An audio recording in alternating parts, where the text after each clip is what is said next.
বাংলাদেশের রাজনীতিতে সবচেয়ে আশ্চর্যজনক জীব হচ্ছে কিছু প্রগতিশীল চেতনার নামধারী বামপন্থী কিছু রাজনীতিবিদ। তাদের কোনো জনগণের সাথে সম্পৃক্ততা নেই, বিশ্ববিদ্যালয় কেন্দ্রিক কিছু ছাত্র সংগঠনের ভেতরেই তাদের অবস্থান, এবং সেই অবস্থানকে কাজে লাগিয়ে তারা দেশের সমস্ত কিছুকে গন্ডগোল করে দিতে চান। এরা আওয়ামী লীগের কাছে চেপে আওয়ামী লীগের 12টা বাজিয়ে দিয়েছেন, বিএনপির কাছে চেপে বিএনপির 12টা বাজিয়েছেন, এবং বাংলাদেশেরও তারা 12টা বাজাতে চাইছেন। আগে আর দু একটা কথা যেটা বলছি, যে সেটা হচ্ছে যে এরা একটা কথা ভুলে যান, যে আমাদের যে সমস্ত সুন্দর ধর্মীয় অনুভূতিগুলি আছে সেগুলো বাদ দিয়ে বাংলাদেশের কি উপকার হয়েছে।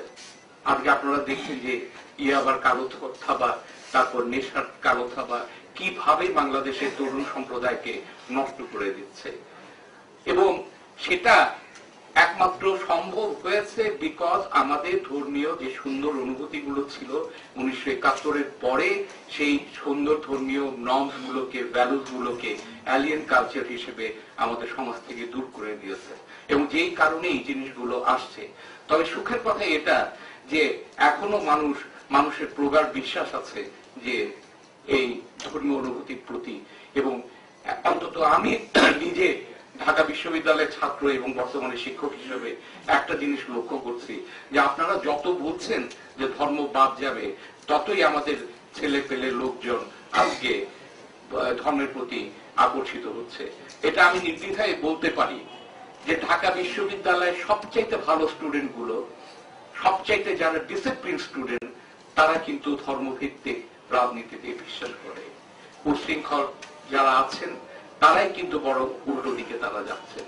আপনারা যতই চেষ্টা করেন একদম তুড়ি মেরে ধর্মকে উড়িয়ে দেবেন বাংলাদেশের সমাজ থেকে, সেটা সম্ভব নয়, কারণ এটা এত গভীরে প্রথিত যে সেই জিনিসটা, সেই শেকড় উপড়ে ফেলা আপনাদের মতো লোকজন যাদের কোনো ভিত্তি নেই জনগণের ভিতরে, তাদের পক্ষে সম্ভব হবে না।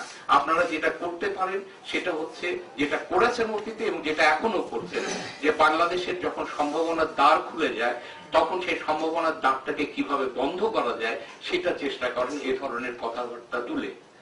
এবং বাংলাদেশ, আমি এটা আমার দৃঢ় বিশ্বাস, কারণ আমি মাঠে ঘাটে কাজ করি, আমি দেখেছি বাঙালি মুসলমান, বাংলা ভাষী মুসলমান জনগোষ্ঠীর মতো যদি সেকুলার ওই অর্থে হয় যে অন্য কারো ধর্মের উপর হস্তক্ষেপ না করা যায়, তাহলে বাংলা ভাষী মুসলমান জনগোষ্ঠীর মতো সেকুলার জনগোষ্ঠী আমার মনে হয় না পৃথিবীতে আর কোথাও আছে।